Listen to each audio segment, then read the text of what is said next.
On positionne le masque devant soi avec l'ouverture en bas. On prend le filtre. La partie scotchée va vers le haut parce qu'elle est plus rigide et donc plus facile à placer comme ça. On s'assure qu'elle est bien mise dans les coins et jusqu'en haut.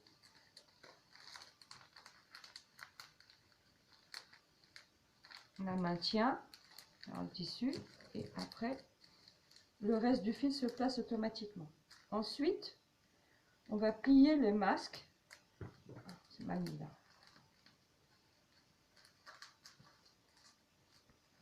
Voilà. On plie le masque, on rabat vers le milieu comme ça. On tire un peu sur la ficelle.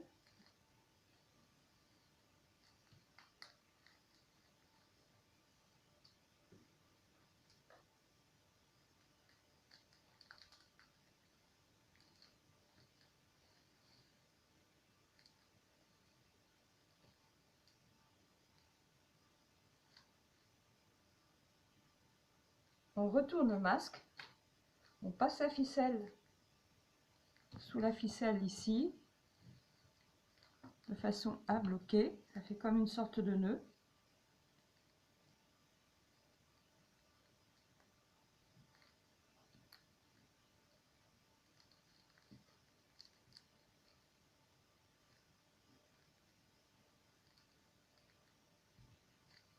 On retourne le masque, on le déplie,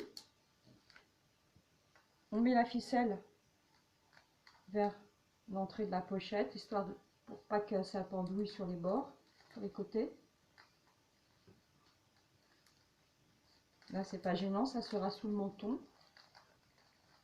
Après, on peut installer son masque. Donc, bien sûr, on commence par passer la tête dans cet élastique-là, puis le deuxième, on positionne le masque. Et cet élastique-là risque d'être un peu trop bas sur la nuque. On peut toujours le remonter comme ça vers le haut de la tête et il peut croiser celui-ci en fait. Donc je l'enfile pas parce que j'ai pas envie de le souiller. Ceci dit, les masques comme je les ai travaillés, je les ai frottés sur ma table de travail, la machine à coudre. Il faudra les laver avant de les utiliser. Donc maintenant, on a la possibilité de mettre d'autres types de filtres, du sopalin. Voici un gabarit. On peut mettre aussi de la nappe intissée. Et c'est pareil, il faut faire toujours un renfort pour le haut, pour mieux le positionner jusqu'en haut du masque. Maintenant, je vais montrer comment on défait le masque pour changer le filtre. Donc, on enlève les bouts de ficelle. Ils sont rangés à l'intérieur. On retourne le masque. On défait les ficelles.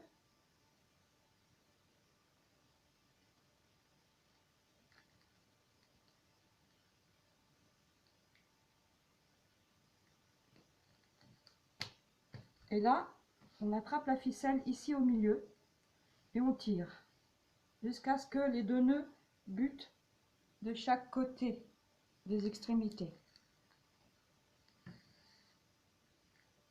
Et après, on tire doucement. Le masque est déplié et ainsi on peut changer le filtre à volonté. Alors le filtre peut se laver avec un peu d'alcool.